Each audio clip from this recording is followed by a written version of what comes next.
జగ్గారెడ్డిగూడెం విజయదుర్గమ్మ వారి వీధిలో కొలువై ఉన్న శ్రీ పంచభూత మరకత లింగేశ్వర సహిత శ్రీ చక్ర సమన్విత శ్రీ శ్రీ శ్రీ విజయదుర్గ అమ్మవారి ఆలయం నందు ఆలయ శాశ్వత కమిటీ చైర్మన్ మారిశెట్టి రాధాకృష్ణ అధ్యక్షతన ఆలయ శాశ్వత కమిటీ ప్రధాన కార్యదర్శి మాడ రామ్మోహన్ రావు పర్యవేక్షణలో ఆరుద్ర నక్షత్రం పురస్కరించుకుని విశేష పూజలు చేశారు.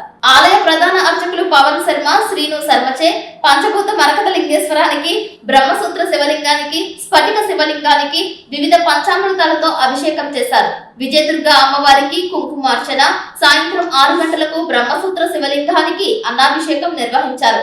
అనంతరం రాత్రి 7 గంటలకు ప్రదోష కాలంలో నందీశ్వరానికి ప్రదోష వ్రతం పంచామృతాలతో అభిషేకం జరిపారు. అనంతరం రాత్రి 8 గంటలకు శివ మహాదేవునికి, విజయదుర్గ తల్లికి 21 రకాల హారతులు అర్పించారు. ఈ పూజాది కైంకర్యాలకు ఉభయదారులుగా రాష్ట్ర ఆర్యవైశ్య మహాసభ గౌరవ అధ్యక్షులు చిన్ని రామసత్యనారాయణ, జయలక్ష్మి దంపతులు, వారి తనయులు చిన్ని సాయి కుమార్, సిజీ కేబుల్ ప్రొపరైటర్ చిన్ని హరీష్ గుప్తాలు వ్యవహరించారు. ఈ కార్యక్రమంలో ఆలయ శాశ్వత కమిటీ సహాయ కార్యదర్శి రామశెట్టి శ్రీనివాసరావు, శాశ్వత కమిటీ కోశాధికారి మారిశెట్టి అంజన్ కుమార్, అభివృద్ధి కమిటీ అధ్యక్షులు గుడిమెట్ల యుగంధర్, సభ్యులు దోసరపోడి ఏడుకొండలు, కర్పూరం మహేశ్వరరావు, మొత్తా గంటారావు, మహిళా కమిటీ అధ్యక్షురాలు మానేపల్లి రోహిణి, మారిశెట్టి ఉదయశ్రీ, కొప్పుల లక్ష్మి, దూసరపూడి పద్మావతి, బొల్లిన పరిపూర్ణ, నున్న బేబీ సరోజిని, కొణిజర్ల ఛాయాదేవి, చెమకుర్తి పద్మావతి పాల్గొన్నారు.